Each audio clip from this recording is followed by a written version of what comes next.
It's March 26, 2013, and it's snowing in Michigan. It's officially spring, but there were large, beautiful snowflakes falling on my nose and eyelashes, quote from The Sound of Music, which I actually love. I love snow. So it was a beautiful walk with my doggies this morning.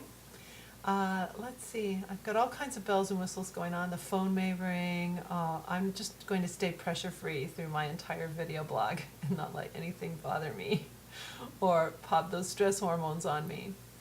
In today's personal journal and the Wall Street Journal, there were some great articles. I want to share a couple of things today. One is a new book that's out. I haven't read it yet, but it's on my list. It's called Your Survival Instinct is Killing You. Retrain your brain to conquer fear, make better decisions, and thrive in the 21st century. Well, that's just pressure-free living, isn't it? Your survival instinct. In my introductory session, I share with people what's really going on with their bodies and their minds when they trigger the fight or flight stress response. That's your survival instinct. This response is going to flood your body with hormones so you can super fight or super run away. But in the 21st century, we're really not under attack very often. At least most of us aren't. So we're triggering for all these little tiny annoyances and things that come our way. And we're releasing these huge floods of hormones that really mess with our bodies. I've talked about sleep before. I want to talk about it today in the context of children, because another article in today's personal journal of the Wall Street is about sleep apnea and sleep disturbances in children and how sleep disorders are on the rise with the children in our society. Well, what is also on the rise? Stress, expectations. Some elementary school teachers I have worked with share with me that stress has become an epidemic in schools. Such an epidemic, it's all the way down to the kindergarten level now. I used to think that stress and tension started to build in late elementary, middle school years. But these teachers are telling me that no, it's kindergarten now. The expectations are extremely high for these children. Their parental expectations, the academic expectations, and some of them are really feeling the heat and probably releasing stress hormones way more than they should, which can make it difficult to sleep. A couple of things happen to both children and adults.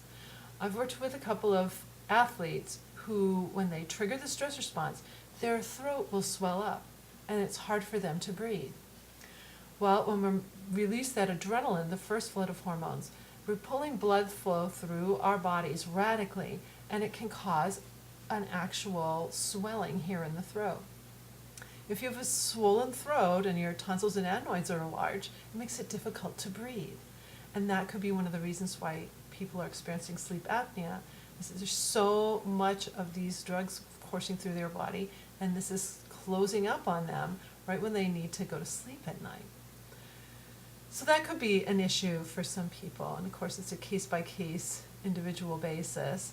Another thing that happens when we release the second flood of hormones, the glucocorticoids, is that cortisol, which is the chief drug in this flood of hormones, can actually cause you to feel sleeplessness and anxiety. Wow. Well, if we're not sleeping well, I don't know about you, but I get very fatigued if I don't sleep well, and that makes me very annoyed. So that's one of my chief A's. I'm very likely to get annoyed and release my stress hormones over tiny things.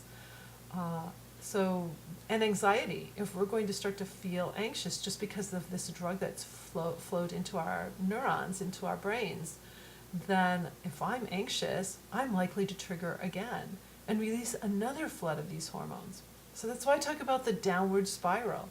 If we release once, we can tend to release again and again and again because these drugs are actually causing the effect. It's time to stop it all. That's what pressure-free living is all about.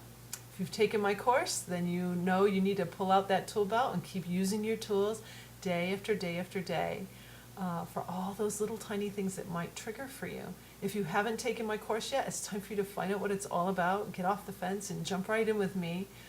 Pressure-free is the way to be, so that your mind and your body work optimally for you. You don't get the swollen up throat. You stop some feelings of anxiety just by not having cortisol flooding your brain. By the way, this is an important, compelling reason for me to stay stress-free all day. When you release those hormones, even just once in your day, so let's say you're a pretty calm person, but something does get you, you have a little argument with someone or a disagreement, and you release those stress hormones. For the male body, it takes up to 9 hours for the body to dissipate those stress hormones out of your cells, and you get back to normal. That's a long time. That's an entire workday. For the female body, it's 24 hours. Well, that is way too long. So by preventing the release of those stress hormones, using your pressure-free tools, when you go to sleep at night, your body can actually heal and rest the way it was meant to, instead of spending the whole night trying to get all that stress hormone sludge out of your cells. This is Elle with Pressure Free Living, and I'm wishing you a pressure-free day.